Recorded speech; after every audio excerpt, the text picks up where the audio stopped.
जय हिंद दोस्तों, आप सभी का हमारे YouTube चैनल विद्यालय एजुकेशन में स्वागत है।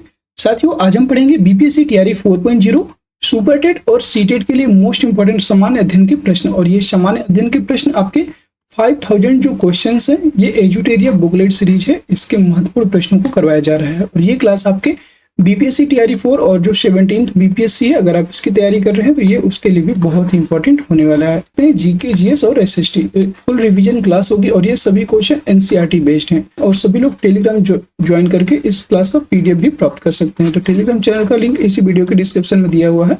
पहला क्वेश्चन है आज की क्लास का, निम्न में से कौन मोनोसैकेराइड कार्बोहाइड्रेट नहीं है? मोनोसैकेराइड कार्बोहाइड्रेट कौन सा नहीं है? तो इसमें ग्लूकोज, फ्रक्टोज और गैलेक्टोज, ग्लूकोज, फ्रक्टोज और गैलेक्टोज ये मोनोसैकेराइड कार्बोहाइड्रेट होती हैं। और सुक्रोज आपका मोनोसैकेराइड कार्बोहाइड्रेट नहीं है। सी ऑप्शन इसका राइट हो जाएगा। ठीक है, ये नहीं है। क्वेश्चन नंबर 2, किस शैली में प्रसिद्ध गया स्थित विष्णुपद मंदिर बना है? गया में स्थित जो विष्णुपद मंदिर है, यह किस शैली में बना हुआ है? तो इसकी बात करेंगे, यह नागर शैली में बना हुआ है। बी ऑप्शन करेक्ट हो जाएगा, नागर शैली। अगला प्रश्न है ऐहोल प्रशस्ति। तीसरा नंबर क्वेश्चन है, ऐहोल प्रशस्ति अभिलेख के रचयिता कौन है? ऐहोल प्रशस्ति अभिलेख के रचयिता थे आपके रवि कीर्ति। डी ऑप्शन करेक्ट हो जाएगा, ऐहोल प्रशस्ति रवि कीर्ति। अगला प्रश्न है क्वेश्चन नंबर 4। क्वेश्चन नंबर 4 है, सतलज और काली नदियों के बीच स्थित हिमालय के भाग को किस नाम से जाना जाता है? सतलज और काली। सतलज और काली नदियों के बीच स्थित हिमालय जो है, इसको कुमाऊं हिमालय के नाम से जाना जाता है। डी ऑप्शन करेक्ट हो जाएगा, कुमाऊं हिमालय। अगला प्रश्न है क्वेश्चन नंबर 5वां, द्वितीयक प्रदूषक निम्नलिखित में से कौन सा है? द्वितीयक प्रदूषक आपका स्मॉग हो जाता है। स्मॉग धुआं, इसी को बोलते हैं धुआं, और यह द्वितीयक प्रदूषक में आता है। ठीक है। अगला प्रश्न है क्वेश्चन नंबर 6, बंधुआ मजदूरी व्यवस्था का निराकरण संविधान के किस अनुच्छेद से संबंधित है? बंधुआ मजदूरी से संबंधित है अनुच्छेद 23। बी ऑप्शन करेक्ट हो जाएगा, अनुच्छेद 23। अनुच्छेद 21 में है आपका जीवन जीने का अधिकार, अनुच्छेद 21 में है। अनुच्छेद 19 की बात करेंगे, अनुच्छेद 19 में आपका दिया हुआ है, अनुच्छेद 19 में है आपको वाक स्वतंत्रता, मतलब वाक अभिव्यक्ति की स्वतंत्रता है 19 में। और अनुच्छेद 24 की बात करेंगे तो अनुच्छेद 24 में आपको दिया है कारखानों आदि में जो बच्चे हुए, बच्चों के नियोजन का प्रतिबंध किया गया है कारखानों में। अगला प्रश्न है क्वेश्चन नंबर 7। क्वेश्चन नंबर 7 है, विद्युत धारिता इलेक्ट्रिक कैपेसिटी का मात्रक होता है। विद्युत धारिता का मात्रक होता है आपका फैराडे। ए ऑप्शन करेक्ट हो जाएगा। क्वेश्चन नंबर 8, यूरेनियम के रेडियोधर्मी विघटन का अंतिम उत्पाद क्या है? तो इसका अंतिम उत्पाद है सीसा। ए ऑप्शन करेक्ट हो जाएगा, सीसा। अगला प्रश्न है क्वेश्चन नंबर 9, भारत में बाघ परियोजना की शुरुआत कब की गई थी? बाघ परियोजना की शुरुआत भारत में 1973 में होती है। बी ऑप्शन करेक्ट हो जाएगा, 1973। और सबसे अधिक बाघ किस राज्य में है? तो ये सबसे अधिक बाघ आपके मध्य प्रदेश में पाए जाते हैं। अगला प्रश्न है क्वेश्चन नंबर 10, निम्नलिखित में से कौन सा युग्म सुमेलित है? इसमें बताना है कौन सा युग्म सुमेलित है। बक्सर का युद्ध मीर जाफर के विरुद्ध लॉर्ड क्लाइव, ये गलत हो जाएगा आपका। बक्सर का युद्ध जो है यह लॉर्ड क्लाइव और सिराजुद्दौला के मध्य हुआ था, इसलिए गलत हो जाएगा। वांडीवास का युद्ध फ्रांसीसी विरुद्ध ईस्ट इंडिया कंपनी के मध्य हुआ था, एकदम सही है। फिर जलियांवाला बाग का युद्ध, जलियांवाला बाग हत्याकांड हुआ था, युद्ध नहीं हुआ था, और ये गलत हो जाएगा। खेड़ा का युद्ध निजाम के विरुद्ध ईस्ट इंडिया कंपनी, ये भी गलत हो जाएगा, तो खेड़ा का युद्ध भी नहीं हुआ था। वांडीवास के युद्ध, यहाँ पे बी ऑप्शन सही है। यही पूछ रहा है कौन सा सुमेलित है, बी ऑप्शन। अगला प्रश्न है 11 नंबर, पांडिचेरी की संधि किसके बीच हुई थी?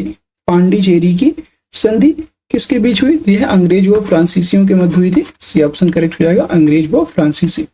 अगले प्रश्न है question number 12, the economic history of India में धन के निष्कासन के सिद्धांत की व्याख्या की गई है, और इस पुस्तक के लेखक कौन है? धन के निष्कासन का सिद्धांत किसने दिया था? तो याद रखेंगे, यह रमेश चंद्र दत्त के द्वारा लिखी गई पुस्तक है। सी ऑप्शन करेक्ट हो जाएगा। अगला प्रश्न है क्वेश्चन नंबर 13, दूध निम्नलिखित में से किसका उदाहरण है? दूध निम्नलिखित में से किसका उदाहरण है? पायस का। यह पायस का उदाहरण है। डी ऑप्शन करेक्ट हो जाएगा। क्वेश्चन नंबर 14 है, सुपीरियर झील किन दो देशों के बीच स्थित है? सुपीरियर झील या लेक सुपीरियर किन दो देशों के मध्य स्थित है? याद रखेंगे, यह आपकी अमेरिका और कनाडा के बीच स्थित है, Lake Superior. C option correct हो जाएगा। क्वेश्चन नंबर 15, जीडीपी का आंकड़ा कौन जारी करता है? तो जीडीपी का फुल फॉर्म होता है gross domestic product. Gross domestic product इसका फुल फॉर्म होता है, और इसको कौन जारी करता है अगर ये बताएंगे तो इसका राइट आंसर हो जाएगा आपका एनएसएसओ। एनएसएसओ के द्वारा जीडीपी का आंकड़ा जारी किया जाता है। अगला प्रश्न है क्वेश्चन नंबर 16, इनमें से कौन सा पौधा नाइट्रोजन स्थिरीकरण में सहायक नहीं है? नाइट्रोजन स्थिरीकरण में कौन सा पौधा सहायक नहीं है? तो याद रखेंगे इसमें चना, सेब और मटर ये तीनों सहायक हैं। धान का पौधा आपका नाइट्रोजन स्थिरीकरण में सहायक नहीं होता है। डी ऑप्शन करेक्ट हो जाएगा। क्वेश्चन नंबर 17, ट्राइसेम योजना निम्न में से किससे संबंधित है? ट्राइसेम योजना निम्न में से किससे संबंधित है? ट्राइसेम योजना की बात करेंगे तो यह ग्रामीण विकास से संबंधित है। सी ऑप्शन करेक्ट हो जाएगा, ग्रामीण विकास। अगला प्रश्न है क्वेश्चन नंबर 18, निम्नलिखित में से कौन सा देश बाल्टिक देश नहीं है? कौन सा देश ऐसा है जो बाल्टिक देश नहीं है? तो ये हो जाएगा आपका बेलारूस। बेलारूस बाल्टिक देश में नहीं आता है। एस्टोनिया, लातविया और लिथुआनिया ये सभी बाल्टिक देश है, लेकिन बी ऑप्शन इसका राइट हो जाएगा, यह आपका बाल्टिक देश में नहीं आता। क्वेश्चन नंबर 19, आधुनिक भारत का प्रथम राष्ट्रवादी कवि किसे कहा जाता है? आधुनिक भारत का प्रथम राष्ट्रवादी कवि कहलाते हैं Henry Vivian Derozio. C option correct हो जाएगा। अगला प्रश्न है क्वेश्चन नंबर 20, कौन व्यक्ति तीनों गोलमेज सम्मेलन में उपस्थित नहीं थे? इनमें से बताना है कौन से ऐसे व्यक्ति थे जो तीनों गोलमेज सम्मेलन में उपस्थित नहीं थे। मोहम्मद अली जिन्ना ये ऐसे व्यक्ति थे जिन्होंने किसी भी गोलमेज सम्मेलन में भाग नहीं लिया था। तेज बहादुर सप्रू, आगा खान और बाबा साहब अम्बेडकर ये शामिल हुए थे। और बाबा साहब अम्बेडकर की बात करेंगे तो तीनों गोलमेज सम्मेलन में भाग लिए थे। तो ए ऑप्शन करेक्ट हो जाएगा, इन्होंने किसी में भी भाग नहीं लिया। अगला प्रश्न 21, निम्न में से कौन सा विषय समवर्ती सूची के अंतर्गत नहीं आता है? कौन सा ऐसा विषय है जो समवर्ती सूची के अंतर्गत नहीं आता? शिक्षा समवर्ती सूची का विषय है, वन और परिवार नियोजन ये समवर्ती सूची के विषय हैं। इनमें केंद्र सरकार और राज्य सरकार दोनों कानून बना सकती है, लेकिन समवर्ती सूची की बात की गई कौन सा नहीं आता है? तो पंचायती राज। पंचायती राज आपका केंद्र समवर्ती सूची के अंतर्गत नहीं आता, यह आपका राज्य सूची के अंतर्गत आता है। यह आपका राज्य सूची के अंतर्गत आता है पंचायती राज, याद रखिएगा। अगला प्रश्न क्वेश्चन नंबर 22। क्वेश्चन नंबर 22 है, जल में वायु का बुलबुला किसकी भांति व्यवहार करता है? जल में वायु का जो बुलबुला होता है यह हमेशा अवतल लेंस की भांति व्यवहार करता है। डी ऑप्शन करेक्ट हो जाएगा। मान लीजिए ये कोई जल है और यहाँ पे अगर वायु प्रवाहित होगी, ऐसे ऊपर से हम अगर वायु प्रवाहित करेंगे तो क्या होगा? यह इस तरह से हो जाएगा, इस तरह से, मतलब यहाँ पे गड्ढा से होने लगेगा। तो और अवतल लेंस में आप देखेंगे कि अवतल लेंस बीच में गहरा होता है और किनारे में जो है उठा हुआ रहता है, तो ऐसा बन जाएगा। ठीक है, जैसे ऊपर से वायु आएगी तो यह इस प्रकार का हो जाएगा, और यह इस प्रकार का कैसा लेंस होता है? अवतल लेंस होता है आपको। 23 नंबर क्वेश्चन है, निम्नलिखित में कौन सुमेलित नहीं है ये बताना है। संथाल विद्रोह के नेता कौन थे? सिद्धू कान्हू, एकदम सही, 1855-56 में हुआ था संथाल विद्रोह। अगला प्रश्न है अगला है यहाँ पे अगला ऑप्शन है रामोशी विद्रोह। रामोशी विद्रोह आपका चितर सिंह, एकदम सही। कोल विद्रोह बुद्धो भगत, ये भी सही है।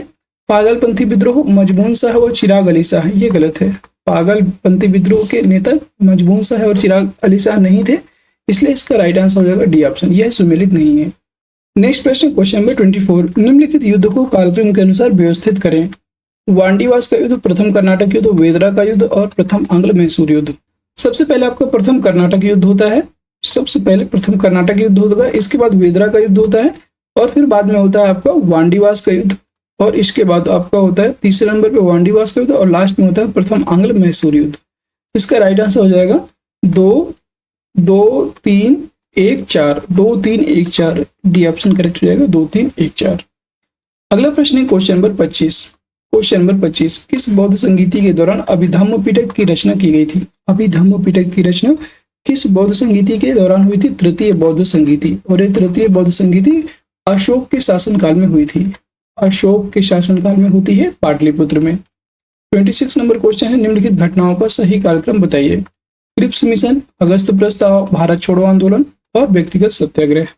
साथियों, इनकी बात करें तो इनकी घटनाओं का सही कालक्रम में मैं एक बार बता देता हूँ। क्रिप्स मिशन आपका आता है मार्च 1942 में, मार्च 1942 में आता है। भारत छोड़ो आंदोलन आपका अगस्त 1942 में होता है।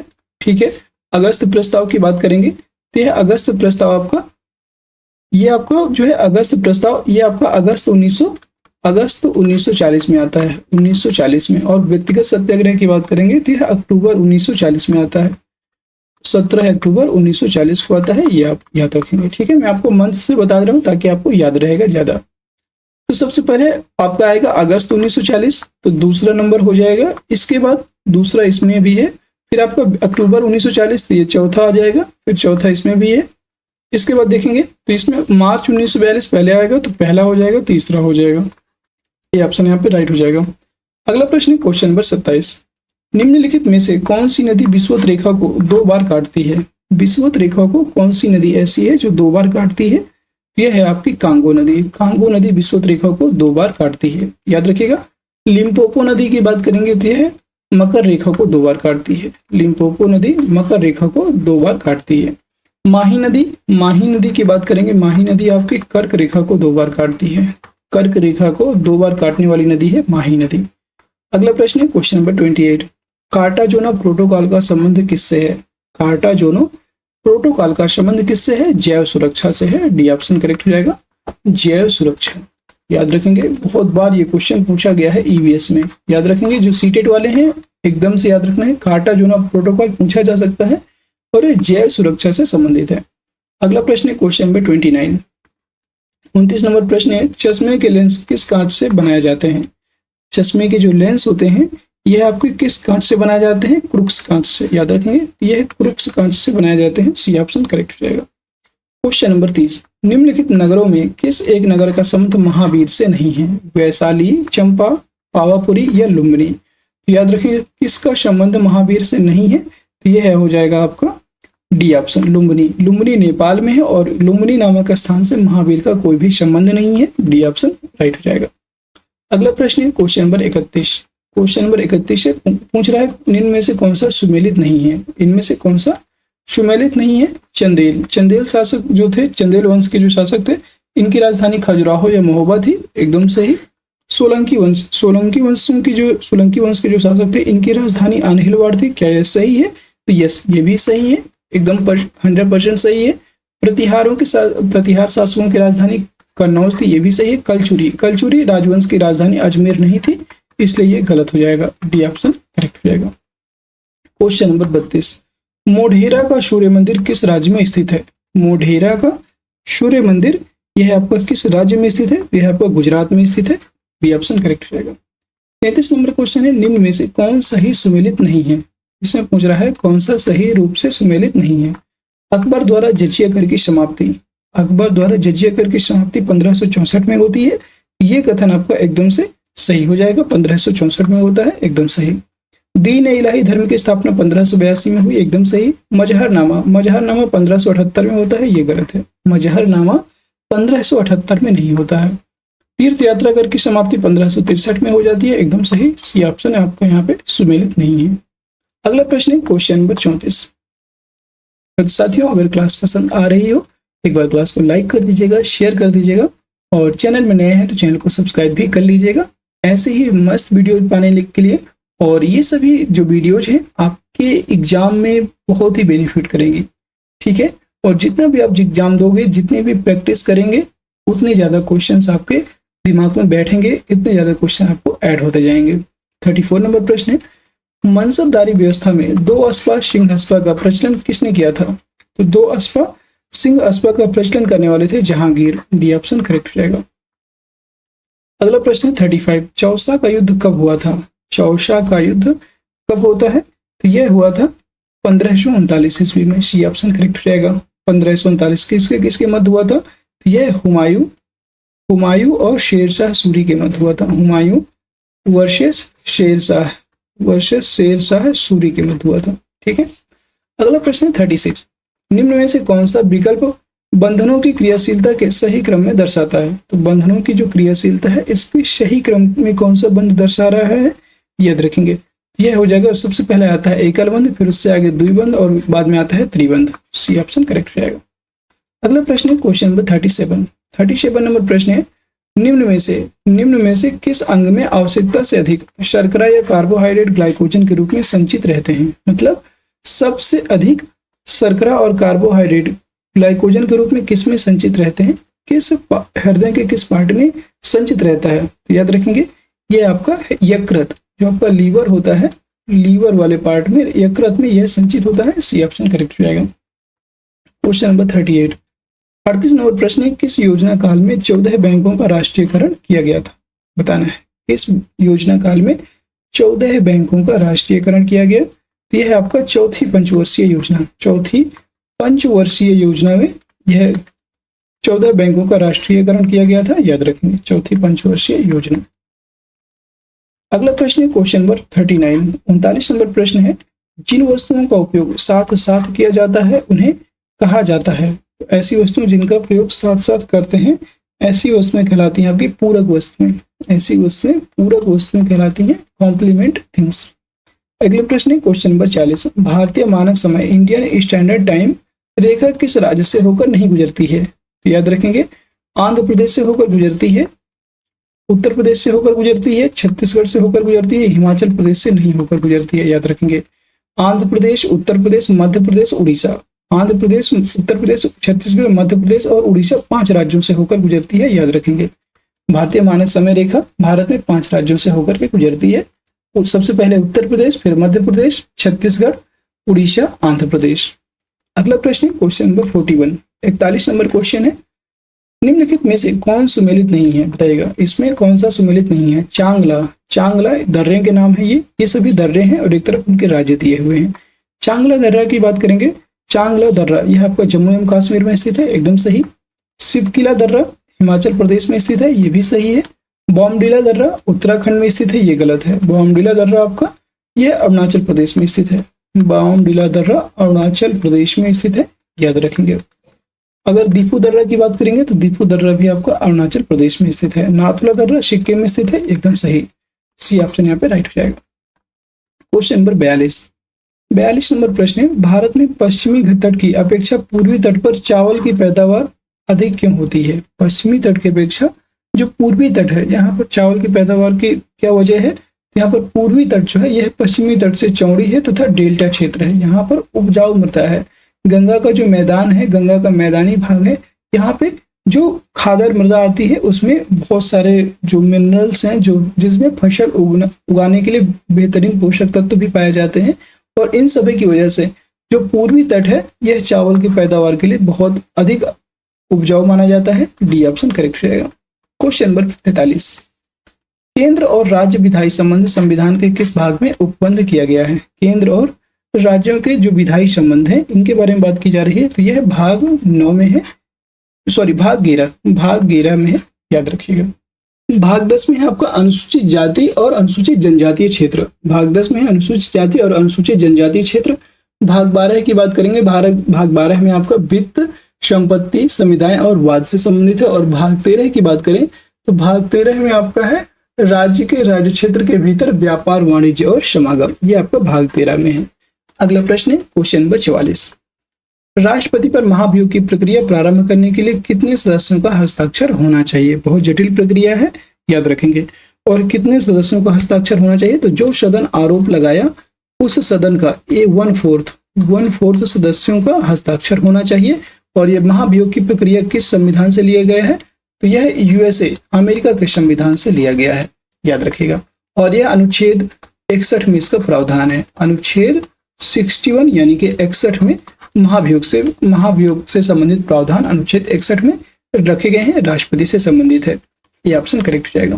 क्वेश्चन नंबर 45, निम्न में से किस परिस्थिति में किसी संसद सदस्य की सदस्यता समाप्त हो जाती है? यदि वह सदन की अनुमति के बिना 60 दिन की अवधि से अधिक समय के लिए सदन की सभी बैठकों से अनुपस्थित रहता है तो उसकी सदस्यता समाप्त हो जाती है। ये ऑप्शन करेक्ट हो जाएगा। यहाँ पे 60 दिन या 2 महीने भी लिखा आ सकता है। अगला प्रश्न है क्वेश्चन नंबर 46, 46 नंबर प्रश्न है, भारत के राष्ट्रपति को हटाया जा सकता है राष्ट्रपति को भारत के चीफ जस्टिस के द्वारा? तो क्या यह सही है? याद रखेंगे चीफ जस्टिस कभी भी राष्ट्रपति को नहीं हटाया जा सकता, ठीक है। और भारत के प्रधानमंत्री के द्वारा तो नहीं, प्रधानमंत्री भी नहीं हटा सकते। भारत की संसद के द्वारा एकदम सही, संसद हटा सकते हैं, लोकसभा के द्वारा भी नहीं हटाया जा सकता। सी ऑप्शन करेक्ट हो जाएगा। पार्लियामेंट ऑफ इंडिया के द्वारा भारत के प्रेसिडेंट को हटाया जा सकता है। सी ऑप्शन करेक्ट हो जाएगा। क्वेश्चन नंबर 47, किस अनुच्छेद के अंतर्गत राज्य निर्वाचन आयोग का प्रावधान किया गया है? राज्य निर्वाचन आयोग। राज्य निर्वाचन आयोग की बात करेंगे तो यह अनुच्छेद 243 के द्वारा इसका प्रावधान किया गया है, याद रखेंगे। सी ऑप्शन इसका करेक्ट हो जाएगा। क्वेश्चन नंबर 48, 48 नंबर प्रश्न है, किस संविधान संशोधन के पिछड़े वर्ग संबंधी आयोग का प्रावधान है, बताइएगा। तो किस संविधान संशोधन में पिछड़े वर्ग यानी कि ओबीसी के बारे में बताना है, अदर बैकवर्ड क्लास जो है, इसके संबंधी आयोग का प्रावधान किया गया है। यह किस संविधान संशोधन में हुआ है? 102वां संविधान संशोधन। 102वां संविधान संशोधन की बात करेंगे तो इसमें राष्ट्रीय पिछड़ा वर्ग आयोग को संवैधानिक दर्जा दिया गया है। बी ऑप्शन करेक्ट हो जाएगा। इसके द्वारा इसको संवैधानिक दर्जा प्रदान किया गया है, संवैधानिक दर्जा। अगर आपसे कभी पूछता है तो याद रखना है, संवैधानिक दर्जा 102वें संविधान संशोधन के द्वारा दिया गया है। और ये 102वां संविधान संशोधन 2018 में होता है, याद रखिएगा। यह आपका 2018 में होता है। अगला प्रश्न है 49 नंबर क्वेश्चन है, याद रखिएगा। 49 नंबर है, history of the freedom movement in Bihar के लेखक कौन है? History of the freedom movement in Bihar के लेखक कौन है? इसका राइट आंसर हो जाएगा के दत्ता। ये ऑप्शन करेक्ट हो जाएगा। अगला प्रश्न है, मानव विकास सूची निर्माण में निम्नलिखित में से कौन जुड़ा हुआ है, ये बताना है आपको। कौन इसमें जुड़ा हुआ है, बताइएगा। Jagdish Bhagwati, Robert Malthus, Joseph Stiglitz, Amartya Sen. इसका आंसर सभी लोग बताइएगा क्या होगा। और साथियों, अगर क्लास पसंद आई हो तो क्लास को लाइक कर दीजिएगा, शेयर कर दीजिएगा, और चैनल में नए हैं तो चैनल को सब्सक्राइब भी जरूर कर लीजिएगा। और साथियों, जिसको भी इसका आंसर ना पता हो तो आप कमेंट बॉक्स में कमेंट करके बताइएगा कि आपको आंसर नहीं पता है। इसका आंसर बाद में पिन कर दिया जाएगा। और कोशिश कीजिएगा कि इसका आंसर कहीं से भी ढूंढ करके सर्च करके आपको आंसर कमेंट बॉक्स में कमेंट करना है। और जितने भी साथी जुड़े हुए हैं, जितने भी साथी क्लास को देख रहे हैं, क्लास को लाइक जरूर कर दीजिएगा। फिर मिलते हैं किसी नेक्स्ट क्लास में। और सभी लोग हमारे टेलीग्राम चैनल से जरूर जुड़ जाइए। टेलीग्राम चैनल का लिंक आपको वीडियो के डिस्क्रिप्शन में मिल जाएगा, वहां से आप इसकी PDF डाउनलोड कर सकते हैं। PDF के लिए आपको टेलीग्राम चैनल पे जाना पड़ेगा, और वहां से इसको जैसे ही डाउनलोड करेंगे, सारे क्वेश्चन एज इट इज जैसे PDF आपको पढ़ाया गया है, सेम टू सेम PDF आपको रिवीजन के लिए वहां पे प्रोवाइड कर दी जाएगी। फिर मिलते हैं किसी नेक्स्ट क्लास में, तब तक के लिए जय हिंद, जय भारत। आप सभी का दिन शुभ हो।